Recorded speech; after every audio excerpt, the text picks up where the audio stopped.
We are And live. It I must get be. to post. Let's make sure it's straight. It's somebody's special day. Happy birthday, John. Oh, look at that. I did really well. I centered it pretty well for last minute. Yeah, that looks really good. Well, I was going to get balloons. Oh, shoot. There it falls. I was going to get like a balloon and like streamers, but I figured, just a Facebook Live is good enough for me, right? I get to spend 30 minutes with the birthday boy. Oh, Allie, you always make life fun. Thank you. I'm a lucky girl. Perspective. I'm a lucky girl. What's going on? Well, it's been a fun morning. It's been a Great. fun morning, and lifted weights this morning. Look at you. Took a big long walk. And Cool. and I get to hang out with you for my Facebook Live call, so that's really good. Yes. And at the same time, in our brainstorming session, you had some great ideas, and you reminded me, for a lot of people, life has changed Significantly. Yep. And we're kind of getting on the other side of this COVID. I just had my second Moderna shot on Wednesday, so that makes me feel good. You had a shot this week too. I did. I did have a shot this week. And we survived that. So we are good. Surviving it. But the important thing you really brought up is you said, John, for so many people, they're re-entering the workforce. Yep. And it's not like it's brand new, but it's different. It's different. So we got in this whole discussion of the team development model. And I thought, this is a great opportunity, to talk about the team development model. Yep. And how do you begin to think about, you're different from where you were a year ago. The people that you work with, your coworkers, are different than they were a year ago. Yes. How do you re-enter? Exactly. I mean, I think it's such a relevant point of, as people are starting to go back into the office, just because you've been working with this person for a year, they've been in their home. So it's even just like you're moving in with a new roommate in a way too, of just like, okay, how did they work? What did they do? Like, are they a loud breather? Like, I mean, there's just so many things of like, when you go back into the office, you were so used to doing things from home, and now you're back in this place. You have to reacquaint yourself, even just like from a personal dynamic, not even from this is how we do our work every day. Yeah, that is so well said. So just to go back here for a minute, the team development model, and I have to admit, I poached it. Is it Cog's Ladder? I think is what it technically is. I'll post it. And this is where I give Procter and Gamble. They just had so much impact on me in the 12 years that I worked there. And they had a particular training where, God bless them, they took us all off site. I think it was almost for a full week. Oh, wow. And it was for advanced team training. And the purpose was to really get you much more aware of the stages of team development, so that you could consider those and factor those into the team that you were a member of and how you needed to best interact with them.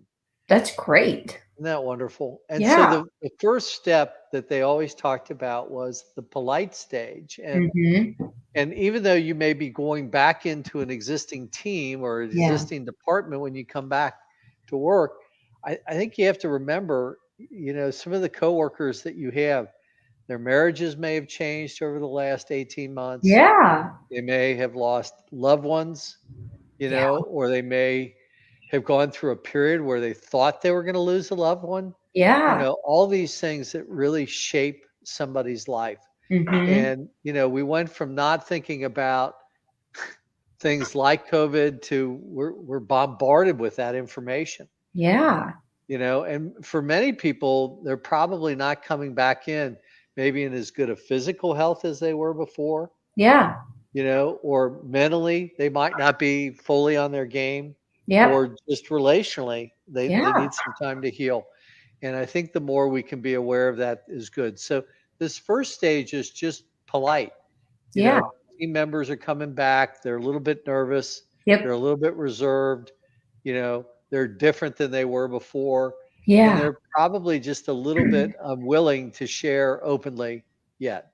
So it's not like we're right Mhm. back in and we're up and running. Yep. And then the second phase, Allie, and this is so important, which is they call it the why are you here stage. Yeah. And for many, many people, they're not the same person they were 15, 18 months ago.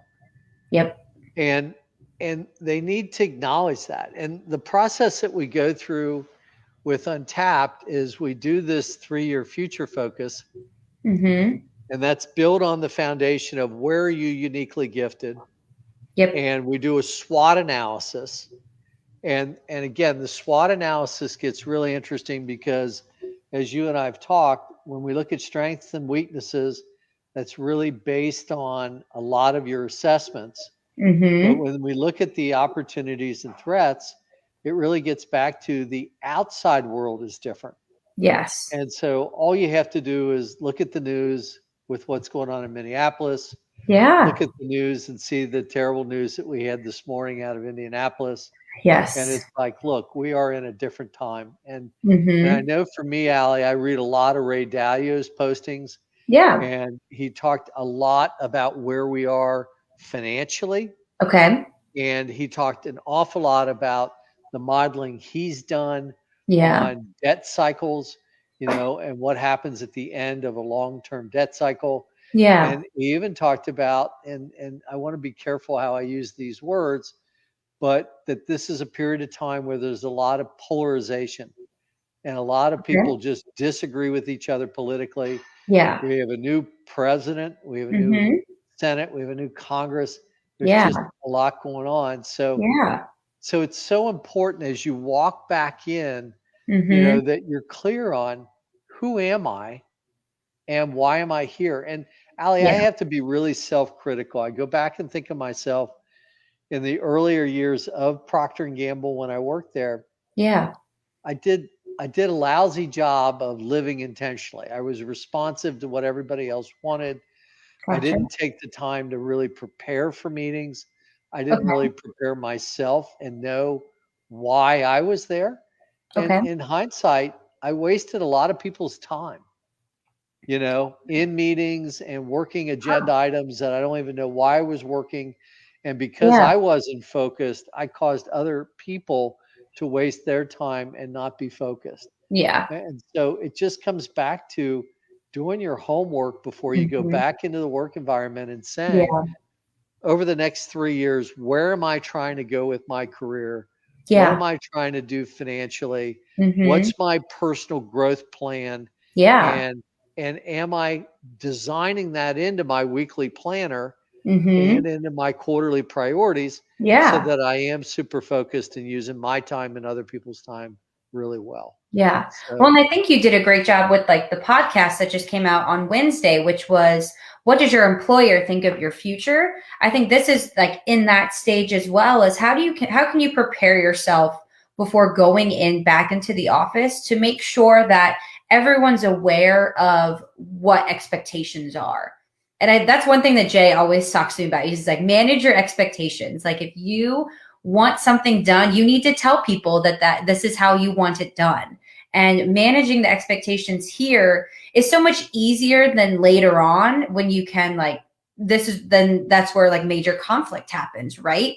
And so being able to communicate, I think, to all employees and even your team members, and maybe it's one of those where you're not coming in all 5 days a week starting at the beginning. Maybe you're going to only work 3 days a week in the office, but just having those communications with your employees or your boss or your employers. I mean, just having that out there is a huge first step. yeah, for sure. And uh, Allie, we have some phenomenal tools to help people sit down with one another and Yeah. discuss, you know, what where am I trying to go over the next 3 years? Yep. Remind people, here's where I'm really gifted. You know, to share with people, here's where I'm trying to grow over the next 90 days and over the next year. Yeah. And also, um, to talk about how you communicate. And so we have a wonderful tool, a communication checklist, Yep. that goes in and says, well, do I like to get text? Do I like to get emails? Yeah. How do I like to find out about meetings? You Mm-hmm. know, when would I like the pre-work for a meeting to hit my inbox so that I'm Yeah. well prepared for the meeting? So And true.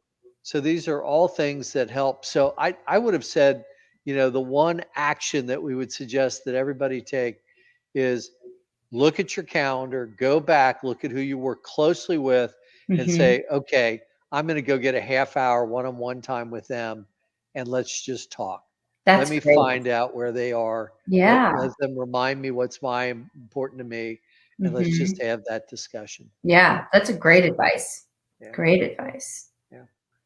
So Oh, Allie, this then begins to get at this whole issue of, look, sometimes in relationships there is conflict, yeah. and it's really interesting. Knowing how you are about conflict is really, really important. And so when I say that, you can go back in and you can look at your Colby and you can Mm-hmm. look at your strength finder. And what we know is on the Yeah. Colby, if you're a 9 or a 10 fact finder, Okay. and let's say that you're a 9 or a 10 follow through, and you're a 1 or a 2 quick start, and you're a 1 or a 2 implementer.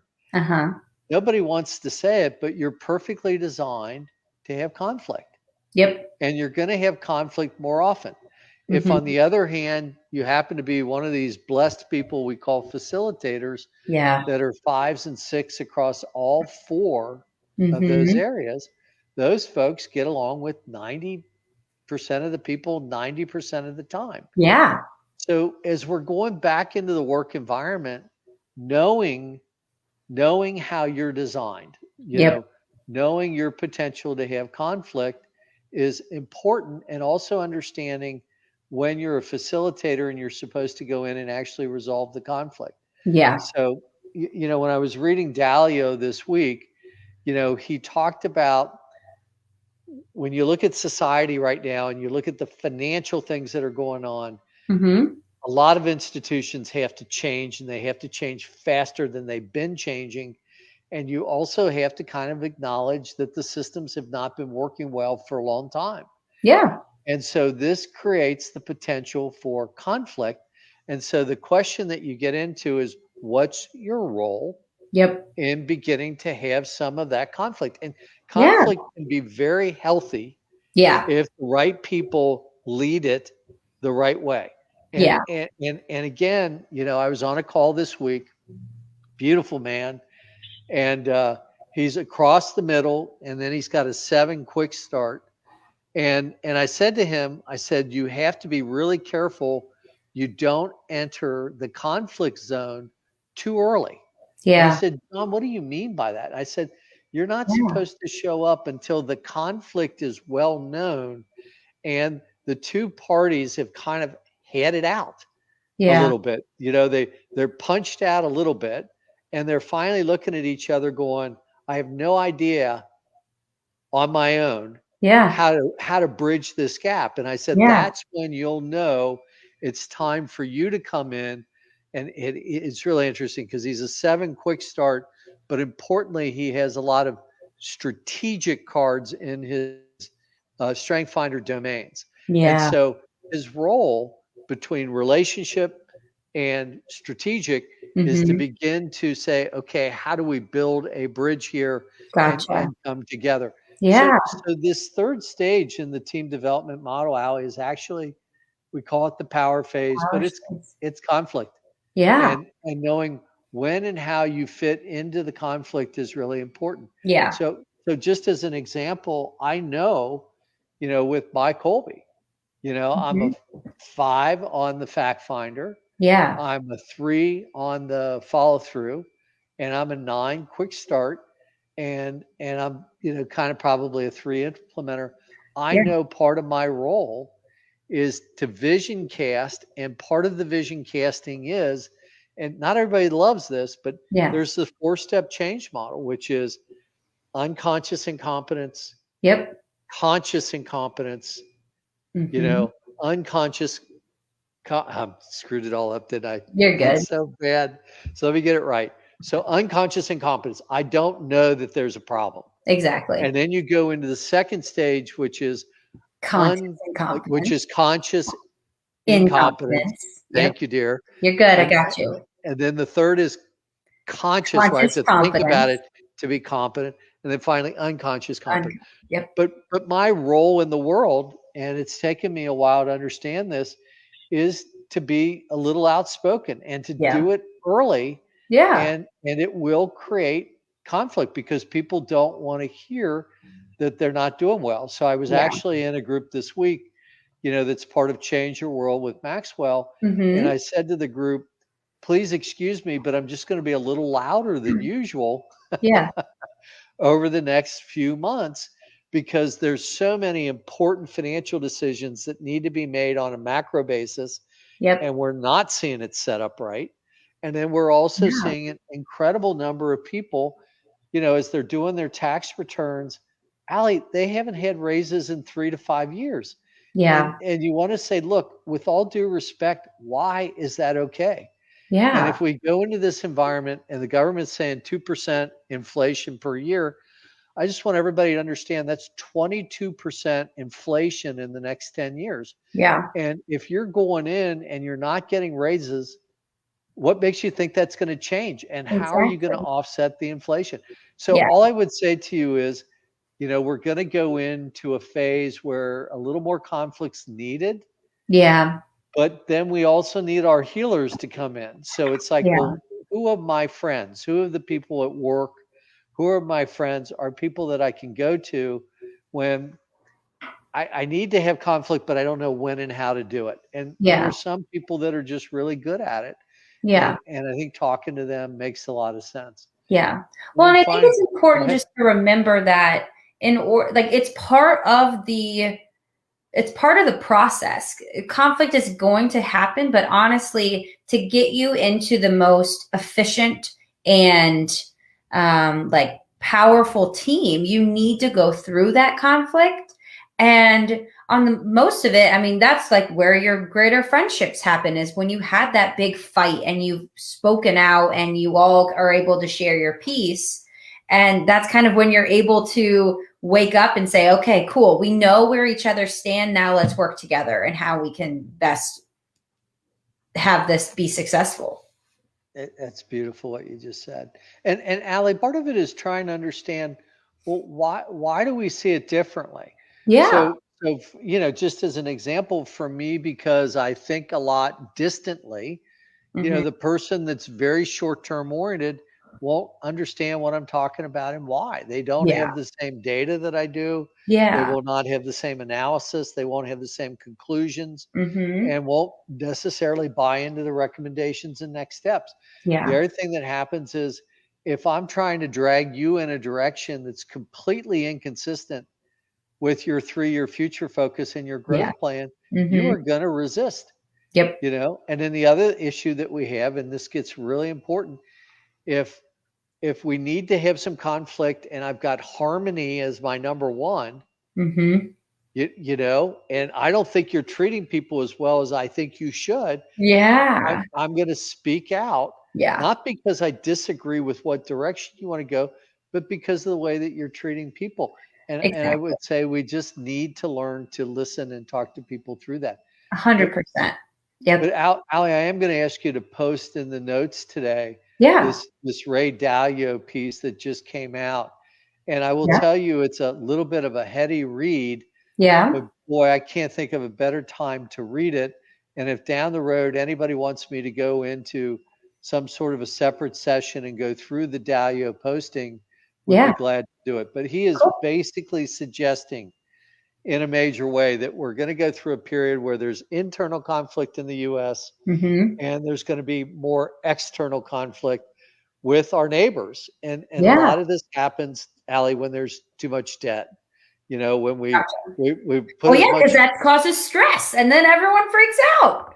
Think of it as just like in a personal relationship. rather than in the macro that it would be. It's like, yeah, when there's debt between a married couple, their relationship is at fault, but then also other relationships also become at fault because you're so stressed out about what's happening internally. And I love what you just said, because it's not just money, but a Yeah. lot of times it's, what are my relationship credits in the bank? Yeah. And if the bottom line is we don't have a lot of relationship credit and we're Mm-hmm. going into a period of change, and there's a wonderful book out there by Bridges called Transitions, Yeah. which I highly recommend. What color is your parachute? Again, Yeah. wonderful book, That's a good for one. people going through change. Yeah. And then again, the untapped processes, do a phenomenal job of helping people navigate. So 100%. the good news is, once we go through this stage 3, Yep. you hit what we call the cooperation phase, where and it's interesting, Allie, part of the power phase, and I don't want people to turn off on this, but cliques form. Yeah. Think of it almost like a chemistry experiment where, like molecules have to find each other and come together Yeah. before you can have the bigger bodies connect with the others. And so we call that the clicking stage. And it's Yep. where, if you have like values or like direction, or like ways of seeing the world, you Yeah. will come together in groups, but then the groups have to navigate with each other. The Yeah. leadership for one clique has to recognize the power and influence of another person who's leading Mm-hmm. another clique, and they Yeah. need to come together. So then this cooperative phase starts to kick in. And then what we'll find is, especially with advanced teams, they'll Mm-hmm. go back and forth in the final phase, which we call a spree, where it's a beautiful thing to watch, because you'll watch informal leadership, formal leadership, it'll all kick in at the right time. But in advanced teams, the leadership need rotates around the group Yeah. depending on where somebody's really gifted Mm-hmm. and where somebody is trying to grow and develop themselves. So a Yeah. great example would be, I'm trying to learn Excel spreadsheets and we Yeah. need some financial modeling to be done. Well, Yeah. fantastic. Let John do it. Well, he's not used to doing it. Okay, we need Frank to supervise him, but let Yeah. John do the work. Yeah. Or we're trying to get it better at taking notes and next steps. Well, okay, maybe Allie's the right one to be working on that skill set right now. Yeah. It's part of her personal growth plan. And then Mm-hmm. she can have somebody that's a buddy on the team, Yep. to basically review and edit those notes for. Yeah. Because let's say your fact finder is a 5 or 6, Yep. you might miss all the detail that was discussed, or you might even Mhm. just have spelling or Yeah. punctuation that can be improved by Yeah. the I know when you said by Allie take notes, I was like, yeah, not in this team. No, but sir. but I also laugh because we appreciate the people that do that well when we have to do it for a while. 100%. I know my head when you're like saying all this, my head just goes to like Survivor, and you have the 2 teams or sometimes 3 teams dynamic on the show, and there's always one tribe that is so much better than the other tribe, whether in the challenge or just how they get along. And it's just so interesting now if I were to go back and watch a Survivor episode, understanding like, one, where are they on the team development model? Who's in charge? Are there 2 teams within one tribe? Like, I just really want to go and watch a Survivor episode now and try to understand from the first episode to when they even like merge, what is the process and when did they go through what? And I'm so jazzed now. Oh, it's It has to beautiful. be so cool. I mean, obviously you are a part of it in a lot of ways in your life, but like to actually watch it occur and like you can actually see it happen, I'm like, I'll watch Survivor so differently from now on. Well, and Allie, just to build on it, there's 2 things that happened in this training that was just so incredible. The first thing is, on the last day of the training session, Mm-hmm. and these were teams of 6 to 8 people, Okay. they pulled one team member and rotated them onto another team, and it crashed every single team. Every single Gosh. team had to go back into the polite stage, Yeah. then go to why are you here and work through it. And so the message that they were trying to give us, because P&G was really good about promoting people and advancing them and rotating them in and out of teams. Yeah. But their point was, look, you have to understand when we do these rotations that it crashes the team's productivity. Yeah. And so when you think of Survivor, they do that. They take different team members and they rotate them in and out. Yep. And it has a big impact. The final thing that was so cool that they did, Allie, and it was on the last day in the last half hour. This sounds kind of corny, but they had all of us lay down on the floor looking up. Okay. Let us close our eyes. And then they played Ravel's Bolero. Okay. And I may ask you to also put the link to Ravel's Bolero in today. But the reason they had us play Ravel's Bolero is so much of being effective, and being financially successful is knowing your instrument and knowing when you use that instrument and how loud you play that instrument, and then how do you coordinate that instrument with other people. And so to listen to Bolero, at the end of this was just unbelievable. Cool. And that's what we're trying to do when we think about somebody going into wealth creation. It's a lot about creating congruence, harmony, knowing where your superpowers are, and more importantly, knowing where they're not. Yep. Yeah. And then knowing when to pass the baton, when to receive the baton. Those are all just critically important. So it is interesting. I started thinking about the call this week again, and I said to the person, he said, when this happens to me, my energy just drains out of me. Yeah. And I said to him, I said, I get it. And so it's no different than when Superman is near kryptonite. Yep. When you enter that zone, it's like entering a space with kryptonite. Yeah. And it's perfectly designed to suck the energy out of you. Yeah. And so when you see your energy basically go way down like that, or when you see your emotional side kick up, those are just very strong signals to pull out your journal, write it down, and figure out what's going on. Because it's a real message about who you are, where you belong, and when and how you add the most value. Agreed. So, cool. Yeah, that was beautiful. Thank you. What else did you want to cover today? I think you did a great job. I think that ended perfect. I thought you did. See, the beauty of my role, and I hope everybody on this call laughs, I walk in here and Allie's got all the episode notes already laid out. So she goes in and she looks at our e-learning. We have regular sessions with Judy and Allie where we talk about what's going on. And she just does a phenomenal job of keeping me. It's not a Boast Allie Day. It's a Boast John Day. Come on. No, I think it's a Boast Allie Day. No, Boast John. Happy birthday. Thank you, dear.